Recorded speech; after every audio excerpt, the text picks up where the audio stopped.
Dans les collines vallonnées de Provence, nichées entre les champs de lavande et les oliviers, se trouvait un petit village appelé Mistral. Ce village était célèbre pour une chose en particulier, le fromage Mistral, un fromage de chèvre crémeux et délicatement parfumé que les habitants produisaient avec amour et fierté depuis des générations. Le secret du fromage Mistral résidait dans les ingrédients uniques utilisés pour sa fabrication. Les chèvres paissaient dans les pâturages de la région, se nourrissant d'herbes aromatiques telles que le thym, le romarin et la sarriette. Le lait qu'elles produisaient était ensuite transformé en fromage par les maîtres fromagers du village, qui ajoutaient une pincée de sel de mer récoltée à la main sur les côtes méditerranéennes. Mais le véritable secret du fromage Mistral était le vent lui-même. Le Mistral, ce vent puissant et froid qui soufflait dans la vallée plusieurs fois par an, apportait avec lui une humidité naturelle qui permettait au fromage de mûrir lentement et de développer leur saveur unique. Sans ce vent, le fromage Mistral n'aurait jamais connu son goût incomparable. Cependant, le calme qui régnait dans le village de Mistral fut soudainement perturbé par l'arrivée d'un étranger. Un homme mystérieux, vêtu d'un long manteau et portant un chapeau à large bord, s'installa dans la plus ancienne maison du village, une demeure abandonnée depuis des années. Les habitants étaient intrigués et quelque peu méfiants, mais l'étranger semblait désireux de se fondre dans la communauté. Un jour, l'étranger se rendit à la fromagerie du village et demanda au maître fromager s'il pouvait l'aider dans son travail. Intrigué par cet intérêt soudain, le maître fromager accepta à contre-cœur. L'étranger se révéla être un artisan talentueux et il apporta de nouvelles techniques de fabrication du fromage que personne n'avait jamais vues auparavant. Bientôt, le fromage Mistral devint encore plus célèbre qu'auparavant. Les gens venaient de loin pour goûter à ce délice unique et savoureux.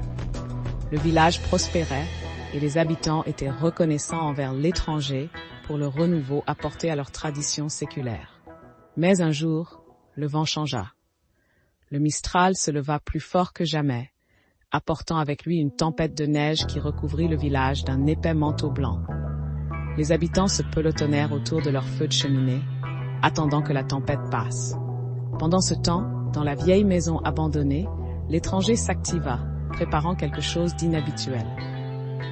Lorsqu'il eut terminé, il sortit dans la tempête, tenant un plateau couvert de fromage fraîchement préparé. Il traversa le village enneigé jusqu'à la maison du maître fromager et frappa à la porte. Lorsque le maître fromager ouvrit la porte, il vit l'étranger debout sur le perron, les joues rougies par le froid et les yeux brillants. Il tenait le plateau tendu vers lui, sur lequel reposaient plusieurs fromages Mistral parfaitement formés. « Je vous ai apporté un cadeau », dit l'étranger avec un sourire. Ces fromages ont été fabriqués grâce à une technique secrète que je suis heureux de partager avec vous. Ils sont le fruit de notre travail commun et je souhaite que vous les partagiez avec les habitants de Mistral. Le maître fromager accepta le plateau avec gratitude et invita l'étranger à entrer chez lui pour se réchauffer. Alors qu'ils dégustaient ensemble le délicieux fromage Mistral, le vent commença lentement à se calmer. Lorsque le soleil se leva le lendemain matin, la tempête avait disparu, laissant derrière elle un paysage enneigé et scintillant. Le village de Mistral était plus beau que jamais, et ses habitants étaient reconnaissants envers l'étranger pour le cadeau qu'il leur avait offert. Mais lorsque le maître fromager se rendit à la vieille maison abandonnée pour remercier officiellement l'étranger, il découvrit que celui-ci avait disparu. Il ne restait aucune trace de son passage, si ce n'est les fromages délicieux qu'il avait laissés derrière lui.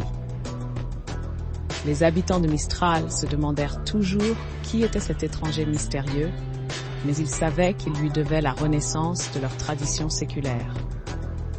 Et chaque fois que le vent Mistral soufflait à travers la vallée, apportant avec lui son parfum d'herbes aromatiques et de sel marin, ils se rappelaient le cadeau qu'il leur avait offert, un goût inoubliable, qui ne pouvait être trouvé nulle part ailleurs dans le monde.